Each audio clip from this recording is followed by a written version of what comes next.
So, time for another tutorial, this time about reamping with the PodHD Pro. First of all, I'm sorry for the possible bad sound quality. You have no idea how I set everything up to make this tutorial possible. I'm actually using both of my pods, my computer and my laptop, and it's just craziness going on. In this tutorial, the best thing to structure this is I go through everything step by step, really showing you what to do, how to do it. You might not get right away why I do what I do, but when everything is set up, I'll go back to that and really go through it all again, so you really understand what's going on, because it's very crucial to get the whole setup, because it's easy to mess it up and get a feedback loop, and you don't want that because it's not very healthy for your gear. First, let's talk about setting up the tone.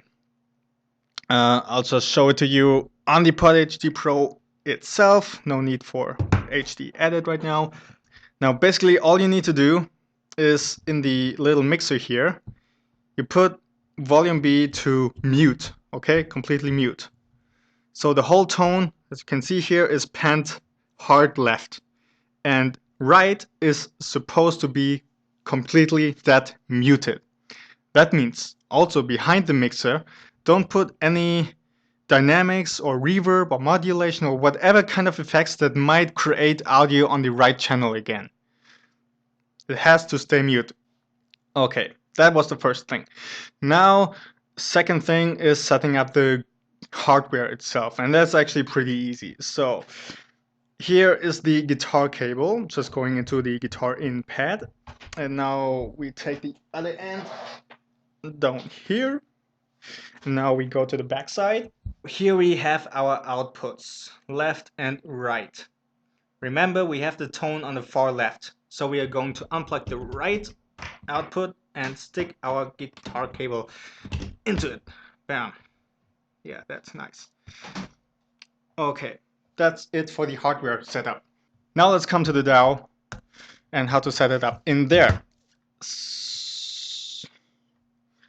So let's go to the options and choose the PodHD as your audio device.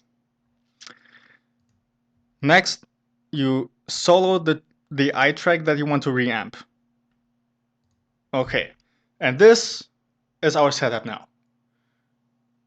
So we are supposed to hear something when we press play. So let's try it.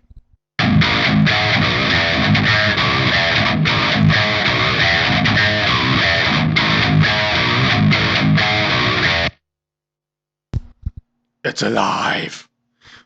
Okay. At first, I still need to give you a few details. Usually, you are supposed to hear the processed sound on the hard left side and the DI signal centered. So you didn't hear it now because I didn't have it centered. Now it's centered, so when I press play again, you hear the DI signal is there too. So if you only want to have the processed signal and don't have the DI signal messing everything up, you just pan it hard right. So the DI signal is hard right now and the processed signal is hard left. But you don't hear the DI signal on the right channel now because remember we have a reamping loop connected to the right output. Yes, and that is our setup. So let me walk you through it all again, what's actually going on. We have our PodHD as our audio device. So all the audio from our program is going out our line outputs to our speakers. But the right signal is being looped back into the pod, and the left signal is still going to our left speaker. So, and what our DI signal is doing now, it's going through the right output, back into the pod, it's being processed, and the processed signal is going out our left output to our speaker again. And this one will be recorded. Now, when you want to record this DI signal, you just make a new channel, make it mono, okay. Then activate the record button, then you record.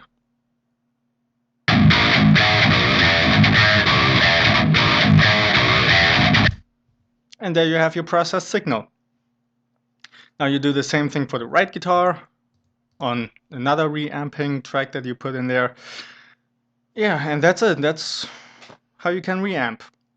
Well, it's one method anyway. There are many different ways to do this, but this is the only one that I can show you right now. Of course, you can also do this with bass guitar, and you can also do it with clean guitars. And if you do want to have a clean ambient kind of sound, well, you could just reamp with a mono and dry clean tone, and then add all the reverb and whatever you want back in your DAW. I mean, all DAWs are supposed to have reverbs and kind of modulation effects and delays and whatever. So as you can see, also this setup can be done with any HD model, not just with the Pro. You just have to, well, you saw it, just reroute the one output back into the pot and the other output is being recorded.